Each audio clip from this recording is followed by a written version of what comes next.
Hi friends, ఎలా ఉన్నారు? ఈరోజు ఆఫీస్ నుంచి వచ్చేటప్పుడు మేము లివర్ తేవడం జరిగింది.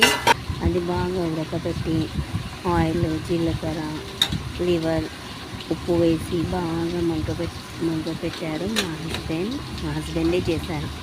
ఎందుకంటే నేను చేస్తే నచ్చదన్నమాట మా హస్బెండ్కి, కానీ బాగా చేస్తారు. లివర్ ఫ్రై చేశారు ఈరోజు.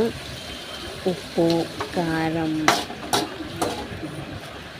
సరిపడినంత వేసి బాగా సన్నగా లో ఫ్లేమ్లోనే బాగా కలుపుతూ ఉండాలి. అలా ఒక 5 minutes కలిపాక అందులో కరివేపాకు, పచ్చి కరివేపాకు వేయాలి. కొంచెం ఫ్లేవర్ బాగుంటుంది. పచ్చి కరివేపాకు వేసి లో ఫ్లేమ్లోనే బాగా మగ్గ పెట్టాలి. అలాగా